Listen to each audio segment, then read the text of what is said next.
¿Qué tal? Muy buenas tardes, bienvenidos a esta transmisión que estamos haciendo completamente en vivo en el canal de Docencia Deportiva. Y bueno, el día de hoy con un gran referente en el ámbito de la fisiología del ejercicio, lo puedo decir con mucho orgullo, a mucha honra, que bueno, dentro de este proceso de ser entrenador deportivo, muchos de los conocimientos adquiridos y las ganas de aprender fisiología, de saber cómo funciona el organismo, de saber cómo aplicar los métodos de entrenamiento, surge de algunas entrevistas que he podido ver que son a cargo del maestro, el doctor Carlos Saavedra. Y bueno, es una persona que le ha dedicado la vida a estudiar los efectos fisiológicos en el organismo. Y algo que me siento muy agradecido es que, bueno, a veces publico algunas cuestiones de entrenamiento o de fisiología del ejercicio dentro del entrenamiento, y él comenta las publicaciones y me siento muy honrado ante esto. Doctor Saavedra, ¿cómo se encuentra el día de hoy? Muchas gracias por la entrevista. Muchísimas gracias. Y bueno, ¿cómo se encuentra el día de hoy? Bueno, con un día menos de vida, si es que tuviera fecha fija para la muerte, ¿no? Pero cada día que pasa es un día que envejezco más. Y eso es muy importante porque la fisiología del deportista es una cosa, la fisiología de la salud es otra cosa, pero la fisiología del viejo es otra cosa.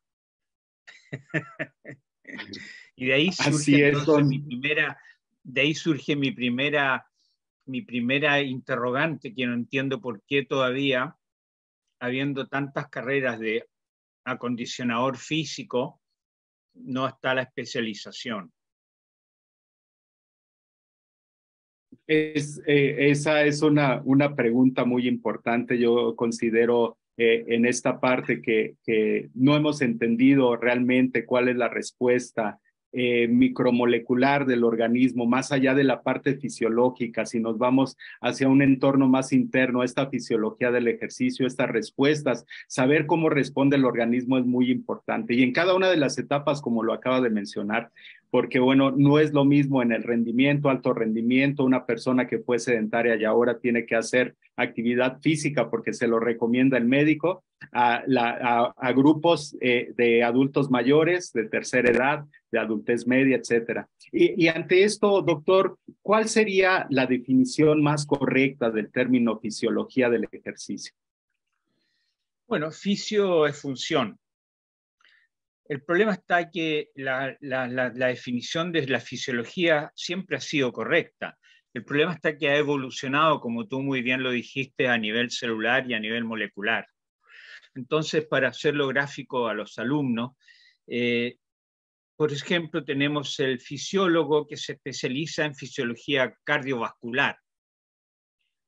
Esto significa de que el fisiólogo está estudiando la función del cardio, del corazón. Entonces el corazón, la función es bombear sangre hacia todo el árbol arterial. El problema está que ahora con la tecnología no solamente nos conformamos con esa definición de la fisiología es el estudio de las funciones.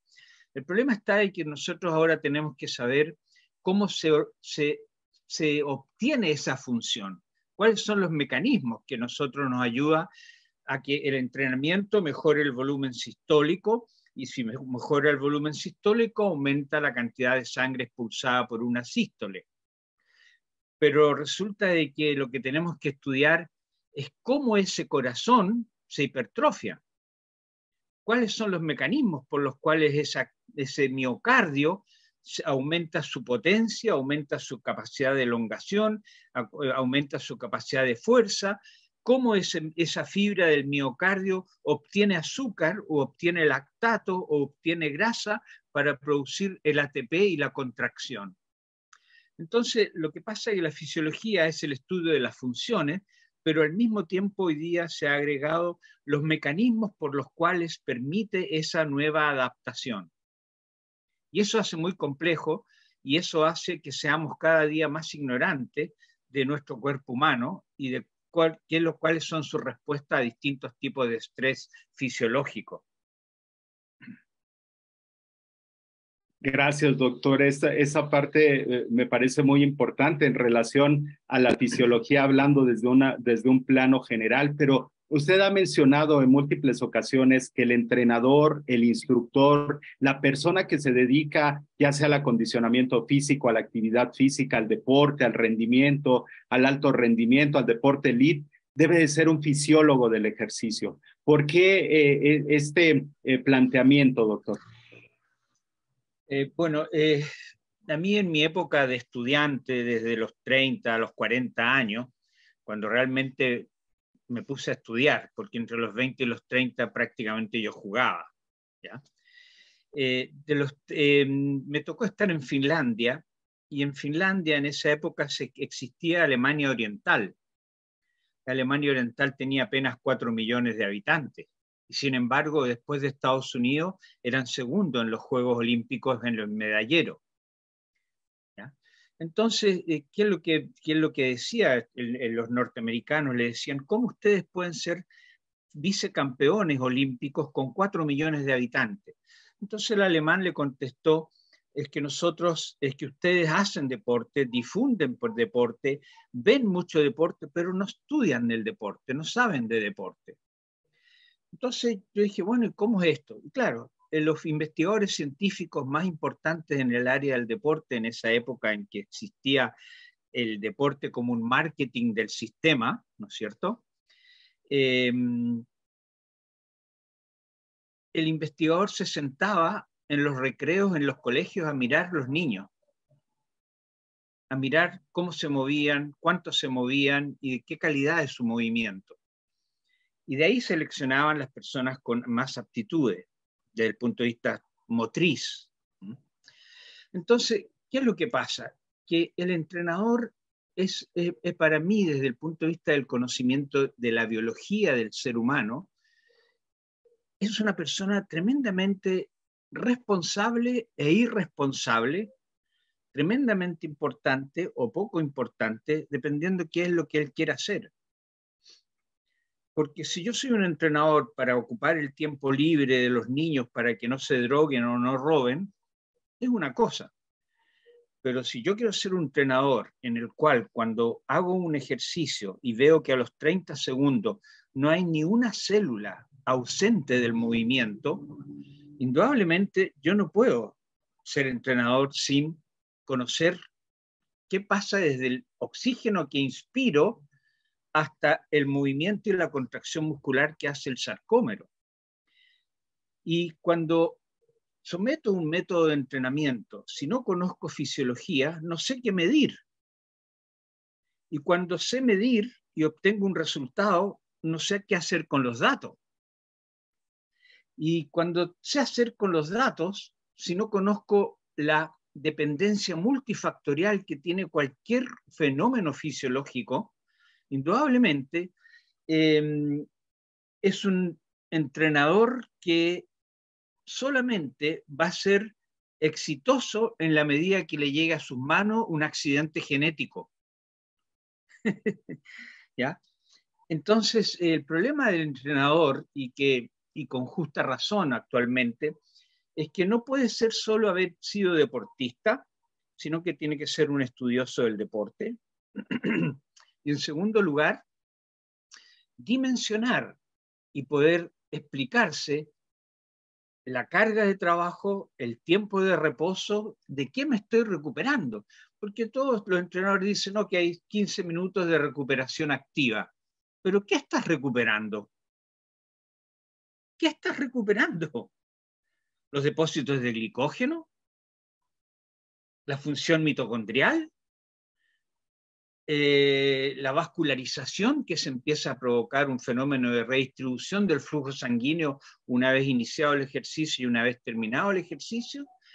Entonces nos llenamos de términos que nos restan peso académico dentro del mundo científico. Y eso es muy grave. Entonces, un entrenador que tiene que ver con la capacidad de contracción del músculo, con la orientación y coordinación del movimiento, y que eso influye en el cerebro, Es decir, el entrenador tiene en sus manos el 100% de la naturaleza del ser humano en sus manos. Y si no sabe por qué transpira o por qué no transpira, o por qué la recuperación cardíaca es más lenta que otros días, o la hipertrofia que está sufriendo no va correlacionada con el rendimiento, sino que hay un volumen muscular, pero no hay rendimiento. ¿Qué es la hipertrofia? ¿La hipertrofia es agua y glicógeno solamente? ¿O son células estructurales o proteínas funcionales las que se acumulan? ¿Por qué este atleta que tiene la misma edad e incluso es hermano de este otro mellizo, no monocigoto, lo estoy entrenando exactamente igual y uno a los 10 días mejora un 20% y el otro un 5%? Y esas simples preguntas envuelven toda la fisiología. Por lo tanto, a mí me da un poco de pena que todos los encuentros de entrenadores van a la biomecánica, al gesto y al máximo rendimiento, pero sin tener en cuenta que ese gesto biomecánico que el entrenador perfecciona a través de la técnica obedece a fenómenos fisiológicos que son de orden hormonal, neuro.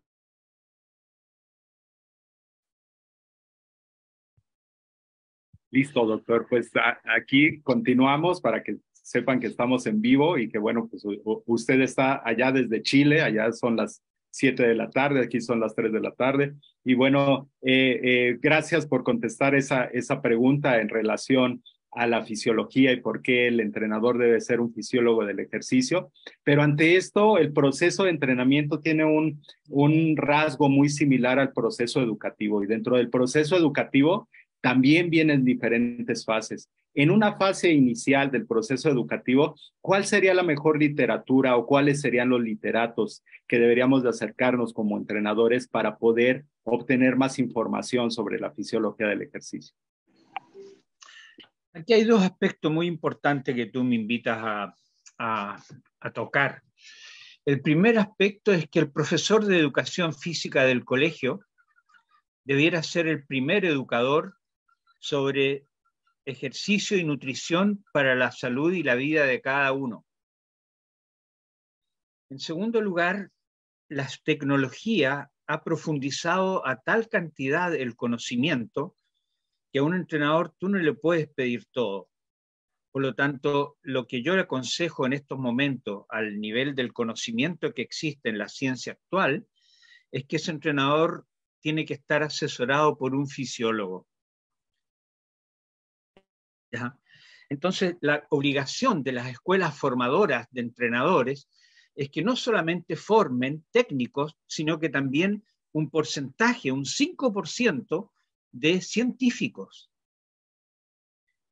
Claro, ahí eso es algo súper importante porque finalmente lo platicaba con una compañera de la maestría, Alejandra Pescador, que le mandamos saludos, que ella se ha esforzado mucho por hacer pruebas de lactato en sangre a sus deportistas, por poder evaluar la respuesta fisiológica del ejercicio y por hacer un proceso de investigación, pero le platicaba y le decía a ella, tal vez necesitamos más investigación, necesitamos que los entrenadores también empiecen ese proceso de investigación, pero aquí algo muy importante y algo que le agradezco yo infinitamente, que bueno, siempre que le pido una entrevista o que tenemos la oportunidad de vernos, lo hace de muy buena manera, de muy buena gana y con ese afán de compartir. Y bueno, para mí eso es un mentor. Coincido con esa parte de que necesitamos más mentores en relación a la fisiología del ejercicio.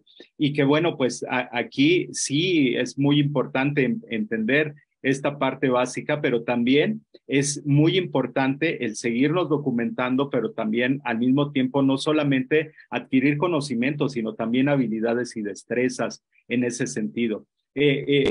Considero que este aspecto de la fisiología ya directamente en el ejercicio y los efectos, muchas veces no se le ha dado la importancia investigativa que se merece. No sé si sea una cuestión que yo logre visualizar o en nuestro país, en México, o puede ser que también en Chile pase lo mismo en este aspecto de la investigación. ¿Qué es lo que tendríamos que hacer en las escuelas que se dedican a formar educadores físicos, entrenadores deportivos, para que pudieran incidir en esta parte de formar más fisiólogos del ejercicio? Bueno, hay dos formas hoy día de ver a los profesionales. Hay la forma de ver un profesional informado y también hay que tener ojo con el profesional que es formado, que son dos cosas distintas. Hoy día tenemos profesionales informados, pero no tenemos profesionales formados. Eso significa es que la gente conoce muchas cosas versus los profesionales formados que no conocen muchas cosas, pero saben mucho de una cosa. Y ese es el derrotero que va a tener que seguir hoy día la formación profesional. Porque, por ejemplo, el periodismo sería mucho mejor si hubiese un profesional que se especializa en la comunicación de su profesión. Entonces no tendríamos el periodismo que tenemos. ¿De acuerdo?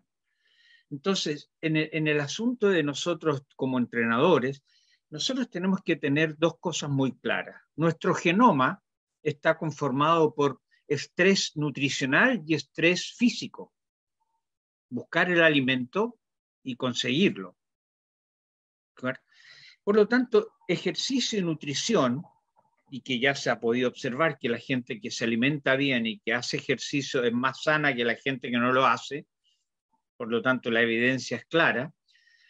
El asunto es que debiera de haber un fisiólogo por cada 5 o 10 entrenadores, porque al entrenador no se le puede pedir todo, desde que le dé ánimo a su atleta hasta que le ponga la zapatilla y al mismo tiempo le corrija la técnica, porque eso es mucho trabajo. Yo, como tú sabes, yo fui campeón sudamericano de 400 metros con valla, ¿ya? Donde se requiere mucha técnica y es una prueba bastante.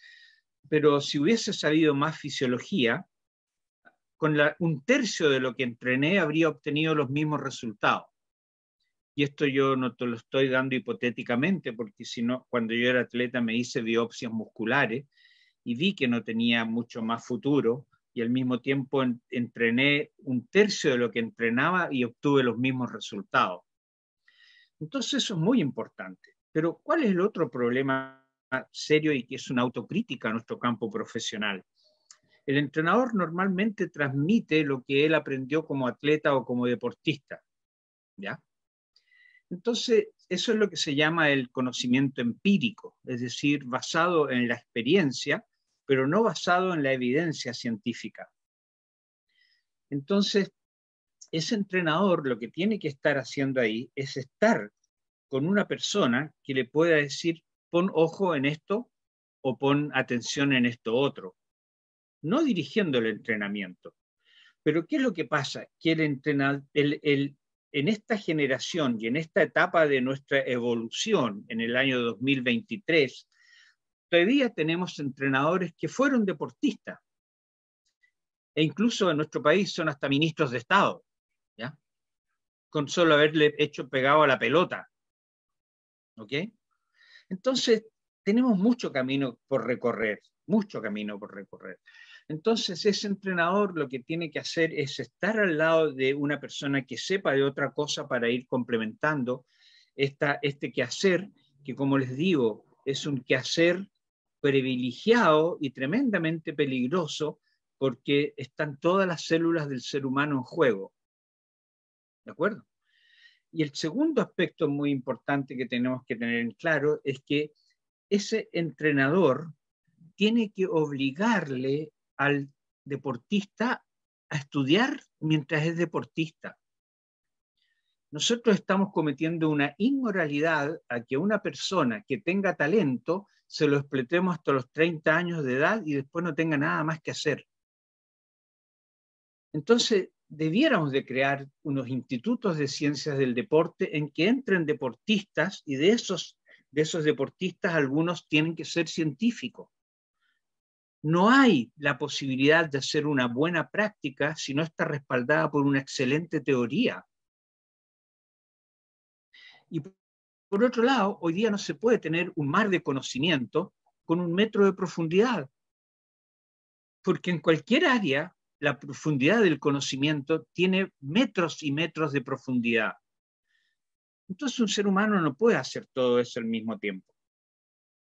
Por lo tanto, el equipo ese no multidisciplinario, sino que interdisciplinario, es fundamental hoy día para no jugar con la vida de un deportista. ¿Ya? Porque uno dice, bueno, pero si yo gano tenis tengo solucionado el problema económico. Sí, pero es 1 en 1 millón. Claro. ¿Dónde quedan los otros 999.999 tenistas? Así es. Así es, Entonces, así es. acometemos una inmoralidad al no estar consciente de esto. Así es, doctor. Aquí esta parte me resulta súper importante y más estamos hablando de la parte deportiva, pero también en múltiples ocasiones usted ha hablado para otro tipo de poblaciones que tienen una patología, que tienen tal vez algún problema de salud, una discapacidad. Y bueno, usted nos habló del método por 1, por 2, por 3. Cuando vino aquí a México antes de la pandemia, antes de que explotara todo esto de la pandemia, que estuvo en la UNAM con nosotros. Y bueno, nos explicó ahí de manera gráfica, de manera práctica, el método por 1, por 2, por 3. Este método, ¿cómo se aplica para, bueno, primero, en qué consiste los que no tuvieron la oportunidad de vivirlo? Y en segunda, ¿cómo se aplica para los diabéticos, para hipertensos, para diferentes poblaciones? Tenemos la mala fortuna o la buena fortuna de que el tejido muscular no es un tejido que hace contracciones musculares solamente, es un órgano endocrino. ¿Ya? Y tira al torrente sanguíneo cerca de 1000 proteínas que no estaban antes en la sangre, producto de la contracción muscular. Entonces, tenemos varias posibilidades con respecto a tu pregunta, pero lo más interesante de la respuesta de esta pregunta es que nosotros tenemos que tener muy claro de que, ¿cómo te lo explico para que no sea tan engorroso el fenómeno? Tenemos que tener muy claro de que a la persona que sometemos a ejercicio físico le estamos entrenando una glándula endocrina. ¿De acuerdo? Entonces, si tú no sabes endocrinología y no sabes lo que es un receptor y no sabes lo que es una función paracrina, endocrina y exocrina, indudablemente vas a quedar limitado a la simple contracción muscular.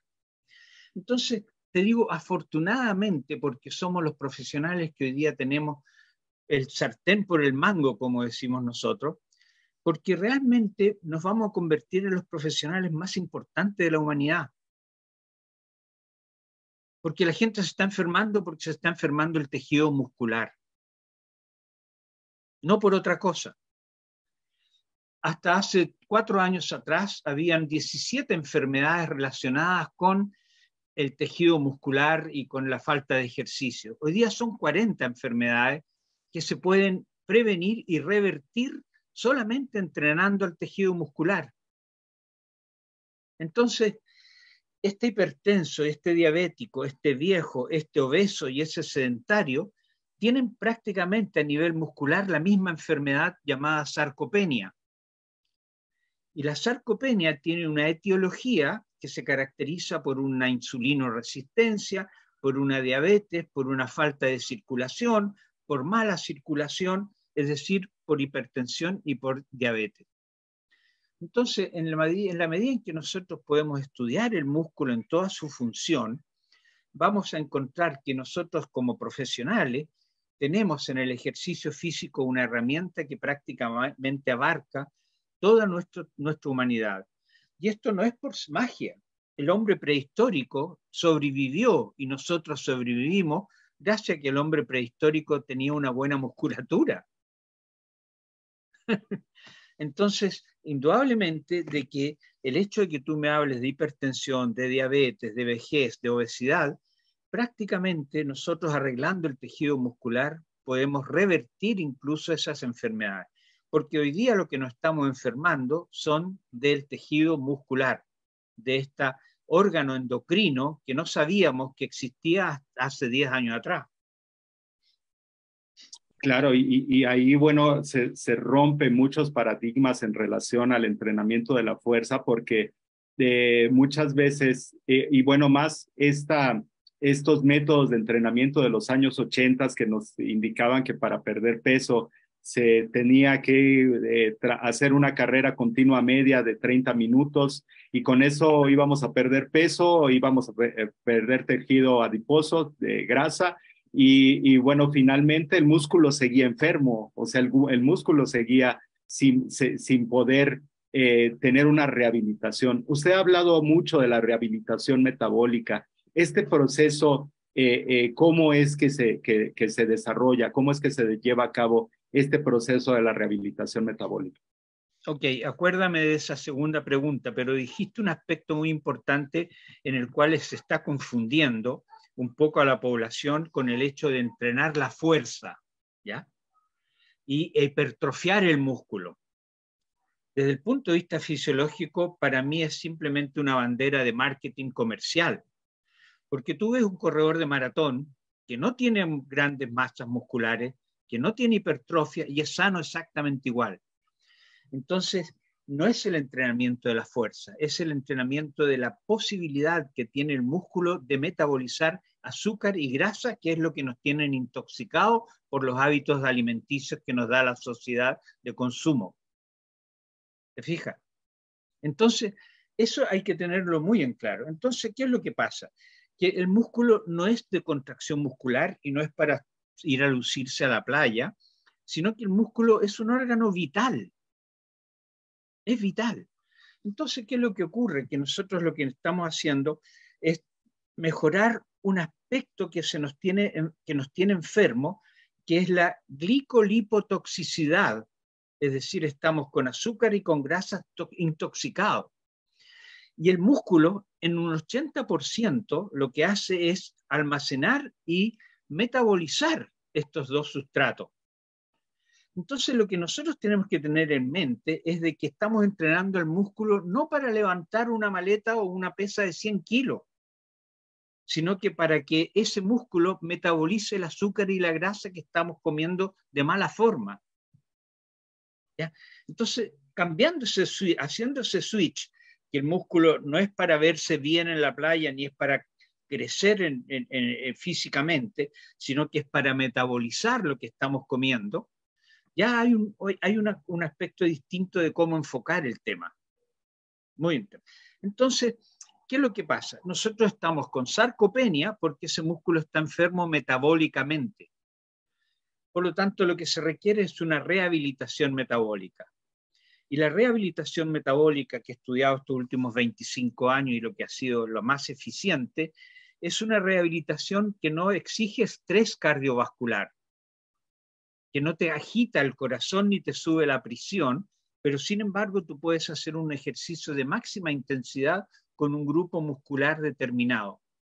Y ese grupo muscular lo que yo estoy buscando es que secrete hormonas, proteínas, interleuquinas, citoquinas. ¿Te fijas? Y hay sujetos que genéticamente van a hipertrofiarse y hay sujetos que no se van a hipertrofiar. Pero el problema está que ese músculo va a ser capaz de metabolizar lo que nos está intoxicando. Ese es el paradigma que hay que cambiar. Claro, doctor, esa parte requiere, nosotros lo entendemos, tratamos de transmitirlo, pero muchas veces en este proceso educativo también que nosotros estamos como docentes dentro de una institución, de repente ¿cuáles serían lo que tendríamos que modificar para, aquí en México le llamamos licenciatura, allá en Chile pregrado, pero qué sería que tendríamos que modificar en estos planes y programas de estudio? Porque bueno, pues más allá de esos efectos en cuanto a los efectos retardados del entrenamiento, que vamos a ver más estructurales, etcétera, estos efectos inmediatos y estos efectos a nivel micromolecular que tiene el organismo, ¿qué es lo que tendríamos que modificar en las mallas curriculares? Yo creo que en las mallas curriculares lo que hay que hacer es poner énfasis en un grupo especial y énfasis en otro grupo especial. Yo creo que tenemos que tener 2 años de conocimiento científico común: física, biología, fisiología, matemática, etcétera, porque tú sabes bien, un salto alto, que Fosbury acaba de morir el mes pasado, que fue el que modificó el salto alto, es pura física, ¿ya? Entonces, ¿qué es lo que pasa? Que tenemos que tener un staff que hagan un conocimiento común de 2 años de la anatomía, de la biología, de la física, y después de ahí ya orientarse y dejar que esos alumnos se orienten y se especialicen en las distintas especialidades que hay: fisiología para la salud y fisiología para el deporte. En la fisiología para el deporte o en el entrenamiento para el deporte están los biomecánicos y están los fisiólogos. Entonces, lo que tiene que haber en la formación de pregrado es tener profesionales que surjan del mismo fuente del conocimiento, pero que unos tienen énfasis en las ciencias y el otro tiene énfasis en la práctica. Y lo importante es la transferencia del conocimiento teórico a lo práctico y cómo lo práctico es estudiado por lo teórico. Entonces, 2 años de base y 2 años de especialización, y en esa especialización está incluido los factores de riesgo cardiovascular, los fenómenos osteomusculares y los fenómenos del sistema nervioso central. Porque ahí hay otro factor que también te quiero llamar la atención. Estamos escuchando por todos lados de que el hecho de hacer ejercicio a uno lo hace más inteligente, ¿ya? Perdóname, si tú haces ejercicio y no lees y no estudias, no eres más inteligente, ¿ya? Entonces, por favor, si nosotros escuchamos a los deportistas de la televisión cuando tienen que hablar sobre la vida o sobre el deporte, es siempre lo mismo y con un vocabulario muy restringido, y que realmente desde la media están para abajo desde el punto de vista intelectual. Y eso no es un atributo del deportista, es una negligencia e inmoralidad que el entrenador hace porque no deja estudiar a ese deportista. Entonces, yo en 2 semanas más voy a estar en Eslovenia y en Italia en unos congresos en el cual estamos viendo de que realmente el ejercicio no te hace más inteligente. Lo que hace que el ejercicio unido al estímulo del conocimiento permite una neurogénesis en el hipocampo que te hace memorizar, comprender y tratar mucho mejor lo aprendido. Ya las demostraciones están bastante bien claras.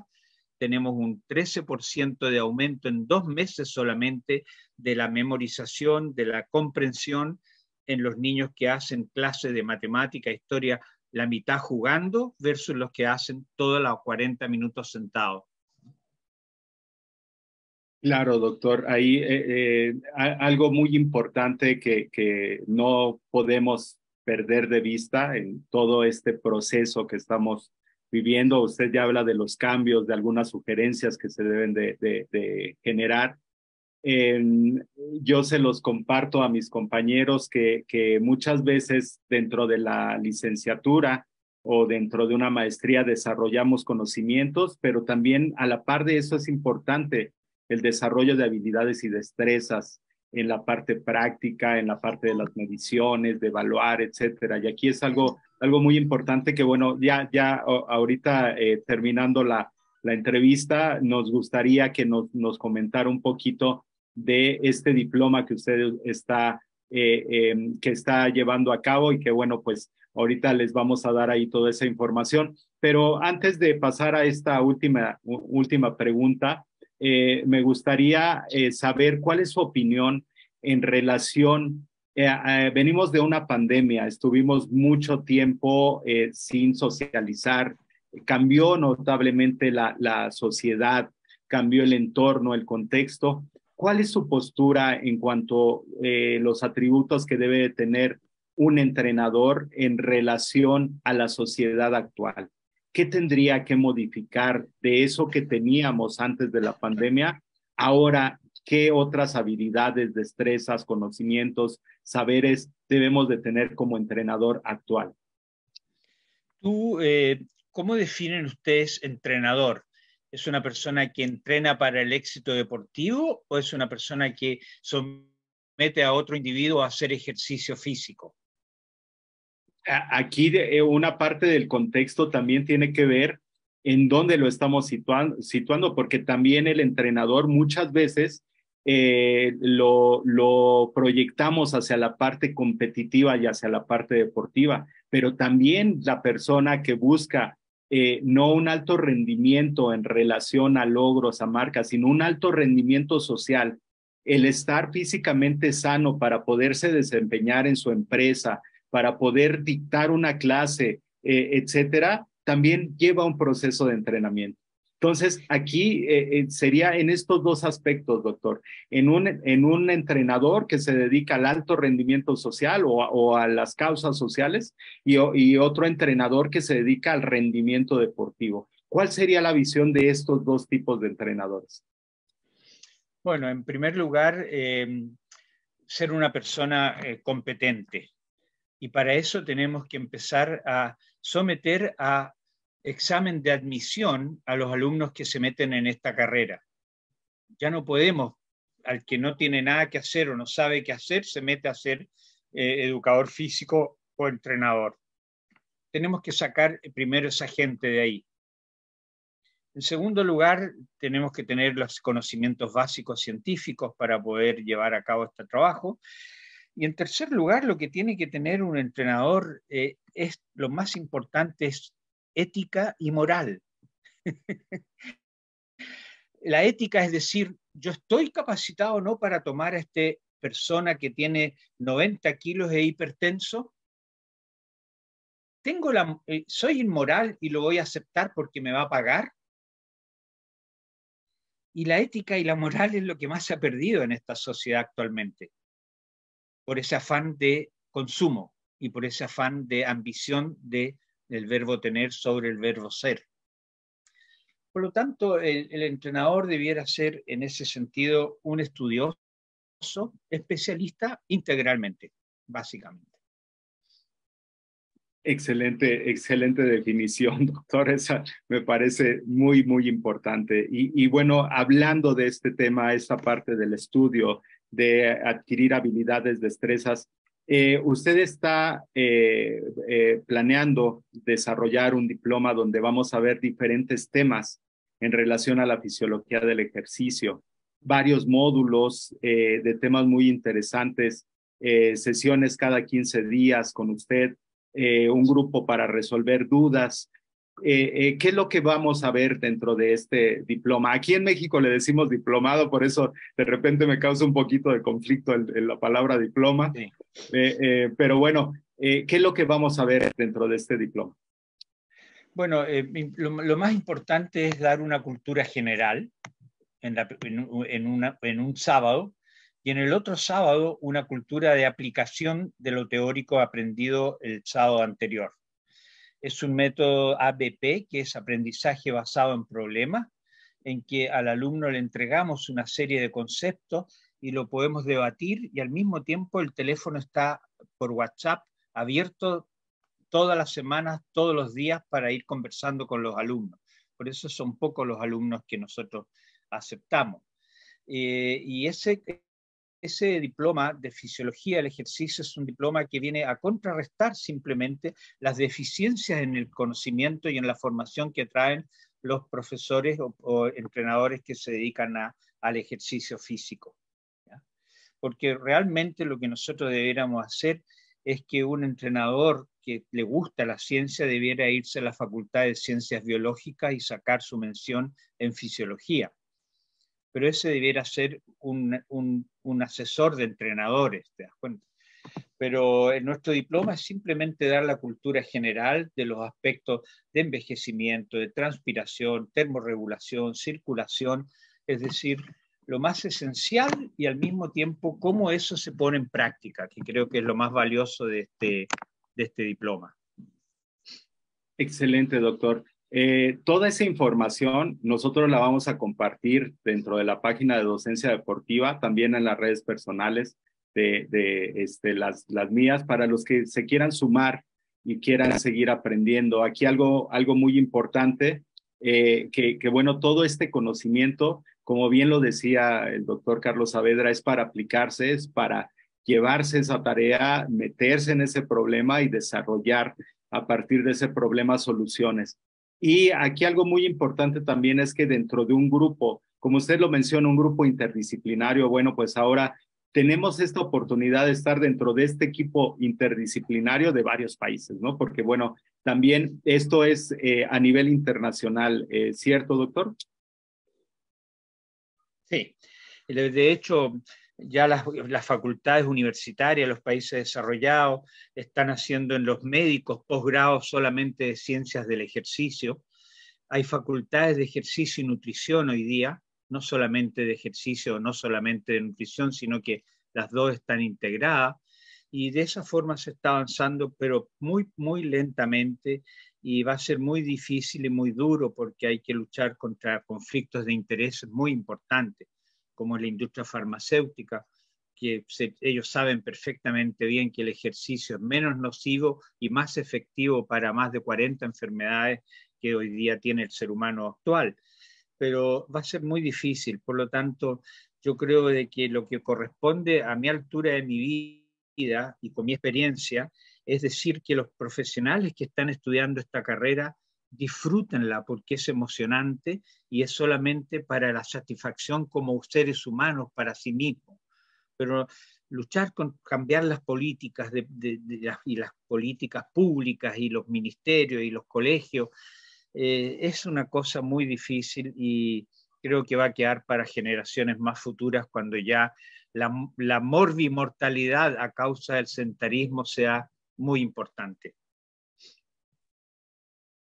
Excelente, doctor. Pues muchísimas gracias. Gracias por aceptar esta entrevista. Y bueno, pues ahí toda la información en relación al diploma la vamos a hacer llegar a los alumnos que estén interesados. Y bueno, pues ahí le agradezco muchísimo por toda esta información, que es algo que nos nutre y que nos ayuda muchísimo a todos los entrenadores, activadores físicos, instructores, etcétera. Y bueno, pues le agradecemos muchísimo su disponibilidad y compartir sus conocimientos con nosotros. Bueno, Muchísimas para mí es gracias, un doctor. agrado. Me parece que México tiene profesionales que son muy receptivos al conocimiento, son muy interesados, muy motivados. Estuve en el Instituto Nacional de Rehabilitación Física de México, en que yo le propuse al director que se llame Instituto Nacional de Rehabilitación Física y Metabólica. Porque, ¿qué sacamos con poner a un sujeto que está lesionado y que lo podamos hacer caminar si ese sujeto camina con hipertensión, diabetes e hipercolesterolemia? ¿Por qué no hacemos todo un conjunto? Pero, no sé, mi visita a México la semana pasada, por ejemplo, el Ministerio de Salud no deja que los educadores físicos hablen de salud. Y para hacer una reforma que se Es llame paradójico, claro. entrenadores de deporte y salud, no pueden hacerlo porque está por ley prohibido. Entonces, es muy difícil. Esas cuestiones muy complejas que de repente no se entienden, pero que bueno, pues como lo menciona, dentro de nuestro nicho, dentro de la parte que nos toca a nosotros como entrenadores, mejorar la calidad de vida de las personas, creo que tenemos toda la obligación de hacer. Muchísimas gracias, doctor. Sí, adelante, adelante. Esperemos que nos veamos pronto. Yo creo que tengo varias invitaciones este año a México y podemos entonces aprovechar esas visitas